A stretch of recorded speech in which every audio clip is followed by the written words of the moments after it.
Hello student, welcome back to our YouTube channel. आज की class में हम क्वांटिटी कंपैरिजन का पार्ट 2 करेंगे। जो हम क्वांटिटी कंपैरिजन कर रहे हैं, ये जनरली आपके जब आप मेंस एग्जाम दोगे बैंकिंग का, तो उसमें अर्थमेटिक के फॉर्म्स में क्वांटिटी के कंपैरिजन के क्वेश्चन पूछे जाते हैं। बेसिकली जब आपका अर्थमेटिक स्ट्रांग होगा तो आप इन क्वेश्चनों को आप इजीली अटेम्प्ट कर सकते हो। फर्स्ट क्वेश्चन देखिए, क्वांटिटी वन कह रही है कि एक्स की वैल्यू बताओ, और एक्स क्या चीज़ है वो आपको स्टेटमेंट पढ़नी पड़ेगी। A shopkeeper marked an article 40% above its cost price. At the time of sale, he gave 20% discount. Overall, shopkeeper earned rupees 168. और x जो चीज़ पूछ रहे थे वो क्या है एक्चुअल में, difference between markup and cost price. Easy सा क्वेश्चन है बिल्कुल, प्रॉफिट एंड लॉस का। बस आपको टर्म्स पता होनी चाहिए। क्या क्या टर्म्स होती हैं? कॉस्ट प्राइस होता है, सेलिंग प्राइस और मार्क प्राइस, तीन ही चीज़ें होती हैं। ए shopkeeper mark an article 40% above it's cost price. मतलब देखो, 100 रुपये आपका कॉस्ट प्राइस है, तो मार्कअप मतलब उसमें कितना एक्स्ट्रा बेच रहा है वो, 40%। तो मतलब कितने का बेच रहा है वो, 140 का। 100 मान के कर लो, रेशो से करना रेशो से कर लो, 5:7 आ जाएगा। वैसे करना वैसे कर लो, आपकी अपनी चॉइस है। At the time of sale he gave 20% discount. बस आपको टर्म्स पता होने चाहिए कि डिस्काउंट किस पे लगता है, प्रॉफिट लॉस किस पे लगता है। प्रॉफिट और लॉस हमेशा आपका कॉस्ट प्राइस पे लगता है, और डिस्काउंट वाली टर्म आपकी हमेशा मार्क प्राइस पे। अब 20% का डिस्काउंट दिया। अब 140 मार्क प्राइस में उसने 20% का डिस्काउंट दे दिया। इसका 20% आप निकालोगे तो कितना आ जाएगा, 28 वैल्यू। आसान है। 140 का 10% 14, 20% 28। तो इसमें 28 डिस्काउंट दे रहा है, तो वो कम का बेच रहा है। कितने का बेच रहा है वो, 100। माइनस करके देख लो कितना आता है, 112। बिल्कुल इजी सा स्टेप है, कुछ भी नहीं है इसमें। By this shopkeeper earn rupees 168। अब देखो, जो अब क्वेश्चन स्टार्ट हो रहा है, हमारे हिसाब से देखो 100 रुपये कॉस्ट प्राइस है, सेलिंग प्राइस 112 है। हमारे हिसाब से तो देखो प्रॉफिट कितने का है, प्रॉफिट क्या रहता है, selling price minus cost price, 112 minus 100। हमारे हिसाब से तो 12 यूनिट का प्रॉफिट है। इस 12 यूनिट की वैल्यू कितनी गिवन आपको, 168। जो ये देखो एक्चुअल में क्या है, ये सारी यूनिट ये रेशियोज है। तो जो आपकी 12 यूनिट है वो आपका 168। तो इधर से आप एक यूनिट की वैल्यू निकाल लोगे। एक यूनिट कितने का होगा, 12 से काटो इसको सिंपली, 1 4 48 14। तो एक यूनिट की वैल्यू कितनी है, रुपीज़ 14। बट हमें क्या पूछा है, x is the difference between markup and cost price. Markup कितना है, 140। कॉस्ट प्राइस कितना है, 100। तो हमें देखो सबसे पहले इनका डिफरेंस कितना है, 40 यूनिट का ही है। 140 माइनस 100, तो हमें बस 40 यूनिट की वैल्यू बतानी है। एक की वैल्यू 14 है, तो 40 की वैल्यू कितनी आ जाएगी, 40 × 14 से कर दो मल्टीप्लाई, कितना आ जाएगा, 560। तो इस हिसाब से हमने फर्स्ट क्वांटिटी निकाल ली, कितना आ गया आपका, 560। सॉल्व करना है फिर आपको, सेकंड फाइंड करना है, फिर इनका कंपैरिजन बताना है कि वैल्यू किसकी ज़्यादा है, 1 की ज़्यादा है या 2 की ज़्यादा। इजी क्वेश्चन रहते हैं, अर्थमेटिक स्ट्रांग है तो आप इजीली कर सकते हो। सेकंड देखो क्या चीज़ बोल रहा है। Satish invested rupees 12,000 in scheme A at 12% simple interest per annum for 4 year. Simple interest same रहता है हर साल। तो 4 साल के लिए सिंपल इंटरेस्ट कितना हो जाएगा, फर्स्ट केस में 48, 12 × 4 करोगे 48%। और अगले में क्या है, अगले में भी सिंपल इंटरेस्ट है 11%। 2 साल के लिए तो कितना हो जाएगा, 22%। ये तो चलो हमने ओनली कर लिया, पर लास्ट में क्या बोल रहा है, why is the difference between interest earn. बिल्कुल इजी, बिल्कुल इजी है। स्कीम ए में कितना इंटरेस्ट होगा, देखो सिंपल इंटरेस्ट PRT/100 वैसे करना है, वैसे भी कर लो, बट ये चीज़ें देखो ओरली कोशिश किया करो करने की। 12,000 है।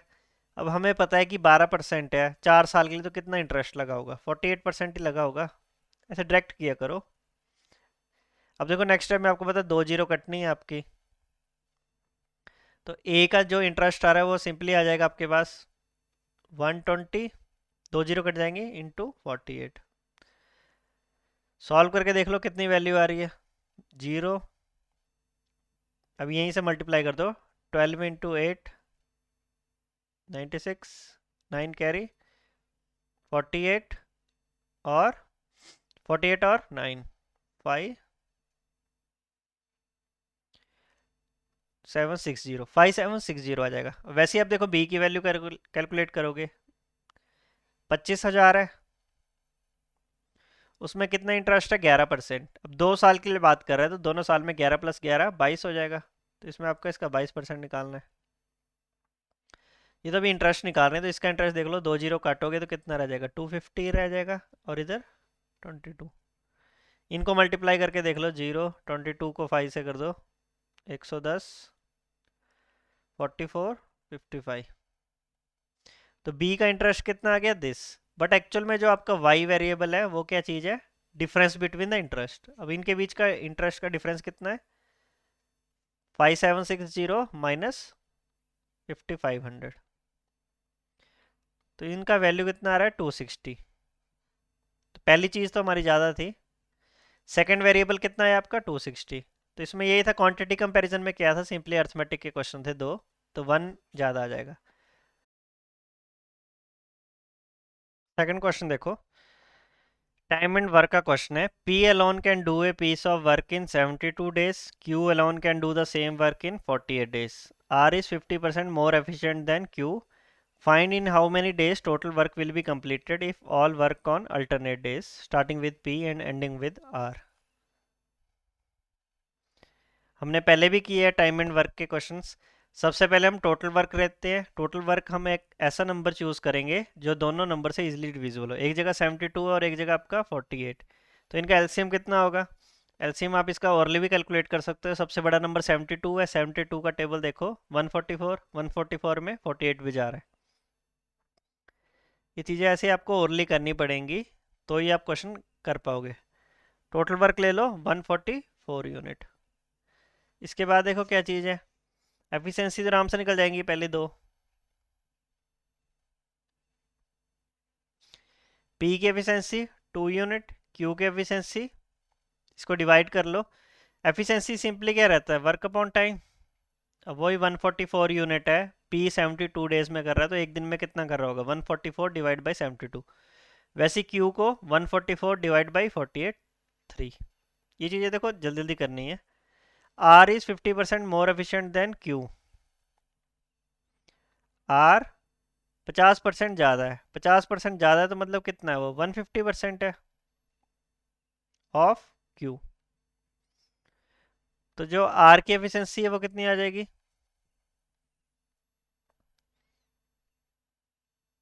4.5।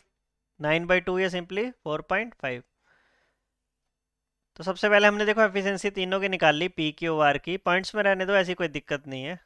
इसकी 2 है और इसकी कितनी है, 3, और इसकी कितनी है, 4.5। देखो स्टूडेंट्स जो ज़्यादातर एरर कई बार क्या करते हैं, चलो आपने इसको बाय द वे 2 से मल्टीप्लाई कर रहे हो, कोई डाउट नहीं। पी की वैल्यू आप बाय द वे 4 ले लो, क्यू की वैल्यू 6 ले लो, आर की वैल्यू 9, पर फिर आपने इधर 2 से मल्टीप्लाई किया तो टोटल वर्क को भी मल्टीप्लाई करना, इस चीज़ को ध्यान रखना। बच्चे क्या एरर करते हैं जनरली कि इधर से सिंपली सोचते हैं अच्छा ये पॉइंट्स में, नो डाउट रेशो को आप कर सकते हो, बट इस हिसाब से अपने टोटल वर्क 144 के हिसाब से पी की एफिशिएंसी 2 यूनिट थी। जब आप इसको मल्टीप्लाई बाय क्या कर रहे हो, मल्टीप्लाई बाय 2 इधर कर रहे हो तो टोटल वर्क भी मल्टीप्लाई बाय 2 होगा, इसका ध्यान रखना। पर अभी के लिए मैं पॉइंट्स में लेके दिखा देता हूँ। अब देखो फर्स्ट डे कौन काम कर रहा है, पी काम कर रहा है, इसने 2 यूनिट काम किया। सेकंड डे क्यू ने काम किया, 2 यूनिट हो चुका था, क्यू ने अपनी 3 यूनिट की। अल्टरनेट यही रहता है, एक एक दिन काम करते हैं। सेकंड डे कौन काम कर रहा है, क्यू। तो 2 काम हो चुका है, 3 इसने कर लिया, तो कितना हो गया, 5 यूनिट कंप्लीट हो गया। थर्ड डे किसकी बारी है, आर की वैल्यू, ये अपना 4.5 करेगा, तो टोटल कितना हो जाएगा, 9.5। 9.5 यूनिट कंप्लीट हो जाएगा 3 दिन में। अब देखो यही प्रोसेस चलेगा, फोर्थ डे फिर पी की बारी है, वो 2 यूनिट करेगा, फिर अगले फिर वो 5 करेगा, फिर वो सिंपली 4.5 करेगा। तो आप इतना देखोगे कि 3 डेज में आपका कितना कंप्लीट हो रहा है वर्क, 9.5 यूनिट। 3 दिन में आपका इतना कंप्लीट हो जा रहा है। अब आपको इसको इसके पास लेके आना है, 144 के पास लेके आना है। तो कुछ मल्टीप्लिकेशन फैक्टर देखो आप किससे मल्टीप्लाई करोगे, 10, 10 से दो 90, तो फिर इतना ही रह जाएगा। 12, 15 से करके देखो, 15 से मल्टीप्लाई करोगे तो इधर कितना आ जाएगा, 45। अब हमें पता लगे 40 डेज 45 डेज में कितना मल्टीप्लाई काम कंप्लीट हो रहा है। 75, 7, 59, 135 और 7, 142 यूनिट। अब देखो आपका इतना काम कंप्लीट हो चुका है, इतना काम आपका कंप्लीट हो चुका है कितने 145 डेज में 142.5। अब रिमेनिंग कितना रह गया था आपका 1.5 यूनिट ही रह गया। अब किसकी बारी है, अल्टरनेट डेज है ना, पी के ऊ आर। जब आप देखोगे तो फिर 46 डे किसकी बारी होगी, पी की बारी होगी। बट अब उसको कितना काम करना है, पूरा काम तो करना नहीं, 1.5 यूनिट काम करना है। देखो वही चीज़ें, एफिशिएंसी वर्क अपॉन टाइम है, तो उसको देखो कितना टाइम लगेगा, टाइम वर्क अपॉन एफिशिएंसी। अब देखो 1.5 क्या था रिमेनिंग वर्क, 142.5 कंप्लीट हो चुका था, 144 से माइनस करोगे तो 1.5 यूनिट रह गया है। पी की एफिशिएंसी कितनी है, 2 यूनिट। तो उसको देखो सिंपली कितना टाइम लगेगा, 3/4 डेज। देखो क्वांटिटी 1 और 2 में ऐसा हो सकता है कि चलो पॉइंट्स में जा रहा हो तो फिर आपको फोकस करना पड़ेगा, नहीं तो आप डायरेक्ट करके देख लो। तो इसमें देखो डेज कितने आएंगे, पहले यूनिट कितनी आएगी, ये कई बार टाइम एंड वर्क में भी आएगा, तो फिर इस तरह के ऑप्शन दिए होंगे 45, 1/4, 3/4। तो आपको बिल्कुल एक्यूरेट कैलकुलेट करना है। हमें पता है कि 45 दिन कुछ लगेंगे, 46 पूरा नहीं लगेगा, 45 3/4 आएगा। तो पहले का आंसर हमारा आ गया 45 3/4 डेज। ठीक क्वेश्चन था, थोड़ा सा लेंथी था, लेंथ इन द सेंस अभी तो हमने फर्स्ट पार्ट किया है, वैसे ही हमने अब सेकंड सॉल्व करना है। मैं यहीं पे रब कर रहा हूँ, इसको नोट कर लिया होगा आपने। सेकंड को देखो,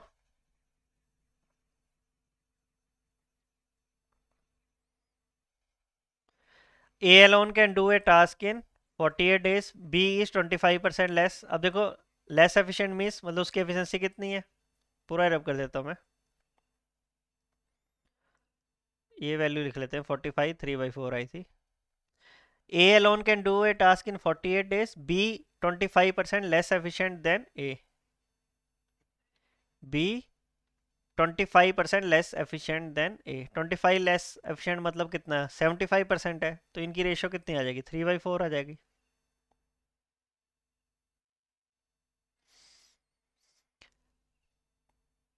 C can do the same task in 40 days less than B does, in how many days all work together complete the task. ठीक है, अब देखो सबसे पहले ये चीज़ तो सबको क्लियर होगी, ये तो हमने एफिशिएंसी की रेशियो निकाली। अभी हम सेकंड पार्ट सॉल्व कर रहे हैं, फर्स्ट हमने कर लिया है। ये इनकी एफिशिएंसी की रेशियो है, हमें पता है कि वर्क आप वैसे भी निकाल सकते हो, एफिशिएंसी वर्क अपॉन टाइम है, तो वर्क कितना हो जाएगा, एफिशिएंसी इनटू टाइम। अब हमें देखो पहली स्टेटमेंट तो दी है ना, A alone can do a task in 48 days, तो ए की एफिशिएंसी कितनी है 4, तो इसमें हमारा टोटल वर्क कितना आ जाएगा, ए का यूज़ कर रहा हूँ मैं, ए की एफिशिएंसी भी पता है और हमें उसका टाइम भी पता है, तो ए की एफिशिएंसी 4 यूनिट और उसको कितने लग रहे हैं 48, तो टोटल वर्क आ जाएगा हमारा, मल्टीप्लाई करके देख लो, 192 यूनिट। पहला स्टेप बिल्कुल ईजी है। अब आगे देखो, C can do the same task in 40 days less than B does. अब देखो एक्चुअल में बी को कितने दिन लग रहे थे, पहले तो वो देख लो, बी को कितने डेज लगेंगे। अब टोटल वर्क आ गया आपका 192 यूनिट। एफिशिएंसी वही चीज़ बार बार यूज, तो लिख रहा हूँ कि एक को तो अच्छी तरह याद कर लो, वर्क अपॉन टाइम है, बाकी देखो सारे क्रॉस होके टाइम निकालना, तो work upon efficiency 1 in 92 unit काम करना है। बी की एफिशिएंसी कितनी है, 3 यूनिट, तो बी को कितने डेज लगेंगे, आराम से निकालोगे, 6, 18, 1, 4, तो बी को लगेंगे 64 डेज। बट क्या बोल रहे हैं, C can do the same task in 40 days less, 40 days less, तो मतलब सी को कितने डेज लग रहे हैं, 40 दिन कम लग रहे हैं, तो सी को कितने लग रहे हैं इसमें, 64 माइनस 40 कर दो, 24 डेज। अब भी देखो वही चीज़ है। अब सी की एफिशिएंसी निकाल लो। सी की आपने एफिशिएंसी निकालनी हो तो आराम से निकल जाएगी। 192 डिवाइड बाई 24। एफिशिएंसी वही है कि टोटल वर्क तो हमने 192 यूनिट लिया है, सी की एफिशिएंसी हमने 24 निकाल ली है, मतलब 24 डेज लग रहे हैं, तो इसकी एफिशिएंसी कितनी आ जाएगी? अब इससे काट के देखो, सी की एफिशिएंसी 8 यूनिट आ जाएगी। ईजिली कट जाएगा, 8 आ जाएगी। तो अब हमारे पास ए बी सी तीनों की एफिशिएंसी की रेशियो आ गई है। ए की वैल्यू 4 और बी की वैल्यू 3 और सी की वैल्यू 8। लास्ट में क्या बोला है? इसमें अल्टरनेट वाला कोई सिस्टम नहीं है, इसमें बिल्कुल सिंपली बोला है इफ़ दे वर्क टुगेदर। इकट्ठे काम कर रहे हैं तो कितने डेज लगेंगे? सिंपली बात है, 192 यूनिट काम करना है, तीनों की एफिशिएंसी ऐड हो जाएगी। 4 + 3 7 + 8 15। तो 192 डिवाइड बाई 15, ये इसका आंसर आ जाएगा। कहीं ना कहीं इसकी वैल्यू आप देखोगे कम ही आएगी। एक्यूरेट करनी तो मैं एक्यूरेट फाइंड कर देता हूँ। पहले तो एक कट भी रहा है, पहली बात 3 से कट रहा है, ये देखो 3 से काट दो 5, 3 से काटा 6 और 64। तो इसकी वैल्यू तो आप कैलकुलेट करोगे तो कितनी आ जाएगी?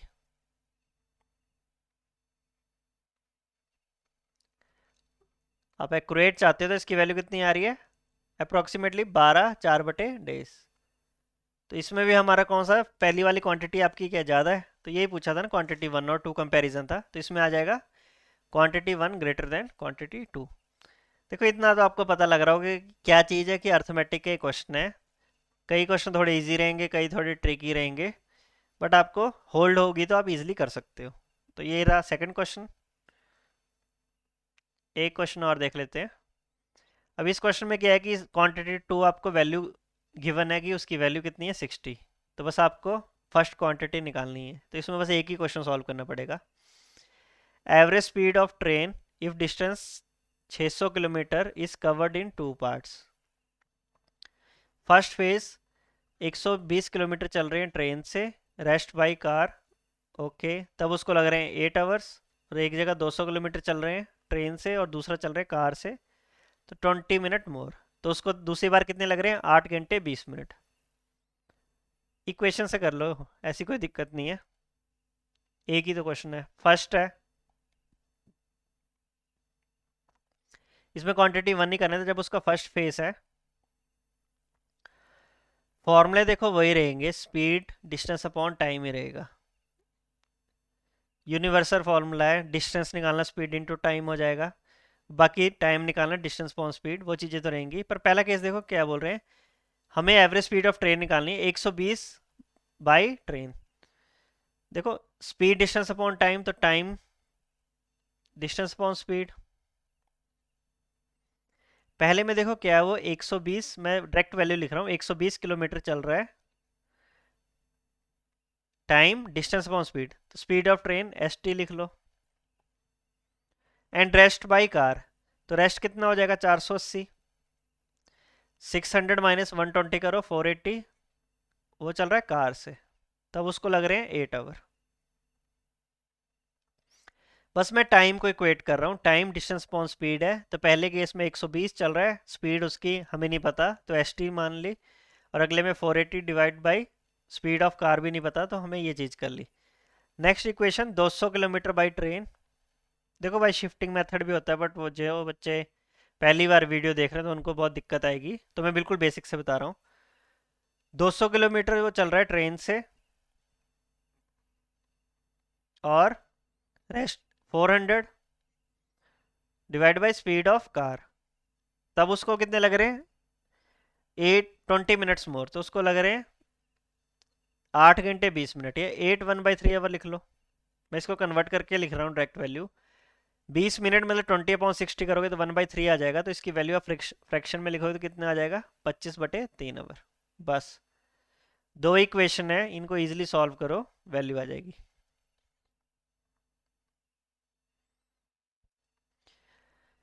8 1/3, बस इसको मैंने मिक्स फ्रैक्शन लिख लिया। अब हमें देखो क्या चीज़ चाहिए, speed of average speed of train, हमें ट्रेन चाहिए, हमें कार से कोई मतलब नहीं है, हमें कार से कोई मतलब नहीं है, तो हम ऐसी कोशिश करते हैं।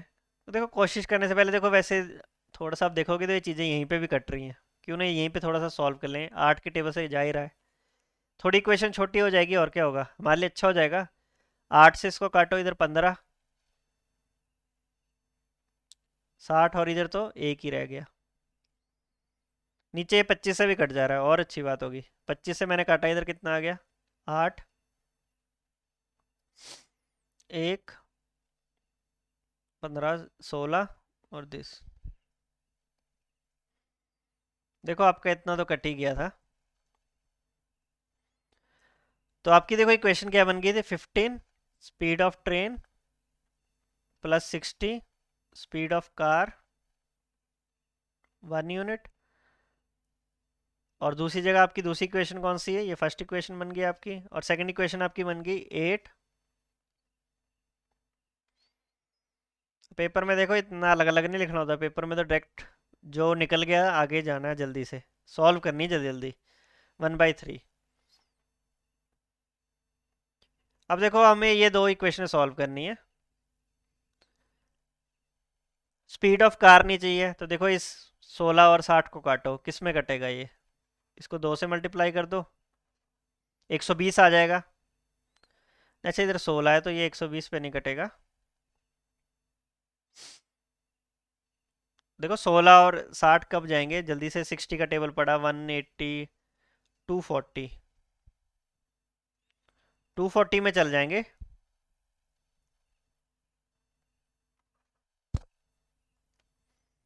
240 में जाएंगे तो इसको 4 से मल्टीप्लाई कर दो, और इस वाली इक्वेशन को आप, जो सेकंड इक्वेशन है, इसको आप 15 से मल्टीप्लाई कर दो। मैं देखो ये वाली चीज़ पे फोकस कर रहा हूँ, इस वाली चीज़ पे मेरे को ये वाली चीज़ काटनी है। 15 × 16 करोगे तो 240 होता है, और 4 × 60 भी करोगे 240। फिर इनको सब्ट्रैक्ट कर दो, फिर इनको सब्ट्रैक्ट कर दो 2/1। मैं इधर इससे आगे इधर कर रहा हूँ, है कुछ नहीं, बस थोड़ा सा सॉल्व भी करना है। इसके बाद मल्टीप्लाई करने के बाद आपने क्या करना है, सब्ट्रैक्ट करना है। 1 from 2। पहले देखो इसको जब आप मल्टीप्लाई करोगे तो इधर कितना आ जाएगा, 60। अब इसको मैं यहीं पे लिख देता हूँ जल्दी से, 15 × 4 करोगे तो इधर कितना आ जाएगा, 60 ST। इधर तो 240 बना रहा था, बन गया मेरा, पर इधर भी मल्टीप्लाई करते हैं ना, इधर 4 आ जाएगा। वैसे ही आप जब इसको 15 से मल्टीप्लाई इधर करोगे, 15 × 8 120 आ जाएगा। इधर कितना आ जाएगा, 240 स्पीड ऑफ कार, और ये कितना आ जाएगा, 15 को 1/3 से करोगे तो इधर 5 आ जाएगी वैल्यू। जब आप इनको सब्ट्रैक्ट करोगे, जब इन्हें आप सब्ट्रैक्ट करोगे तो आप देखोगे कि ये चीज़ें तो कट जाएंगी, तो आपके पास क्या रह जाएगा, 120 ST रह जाएगा, और इसमें से आपका 60/ST 5 - 4। ये चीज़ें जब आप सब्ट्रैक्ट करोगे तो ये चीज़ें दोनों कट जाएंगी, इससे इसको माइनस करोगे तो कट जाएगा दोनों। अब तो आसान ही हो गया, बिल्कुल हो ही गया, ST 1। तो स्पीड ऑफ ट्रेन भी कितनी आई आपकी, 60 यूनिट। मेरे से स्पीड ऑफ कार पूछा होता तो फिर मैंने ऐसी कोशिश करनी थी कि मेरा पहला वेरिएबल कट जाए। तो इसमें देखो सेकंड वैल्यू भी, पहली वैल्यू भी 60 और सेकंड भी कितनी है, 60। तो दोनों क्वांटिटी 1 = 2, तो इसमें आ जाएगा नो रिलेशन। चलो आज की क्लास में भी 3 ही क्वेश्चन डिस्कस किए हमने। बाकी कोई स्टूडेंट जो ऑफलाइन कोचिंग लेना चाहते हैं तो हमारा office near SBI bank Dhiliyara Kangra में है। आप गिवन नंबर जो है इस पे कांटेक्ट कर सकते हो, ये जो आपकी स्क्रीन पे जो PPT में शो होता है इस पे कांटेक्ट कर सकते हो। जिन्होंने ऑफलाइन कोचिंग लेनी हो तो इन नंबर पे आ सकते हो आप, और इस लोकेशन पे आ सकते हो। बाकी ऑनलाइन क्लासेस तो हम लेते रहेंगे। आज के लिए इतना ही है, बाकी मिलते हैं कल नेक्स्ट वीडियो में। तब तक के लिए टेक केयर।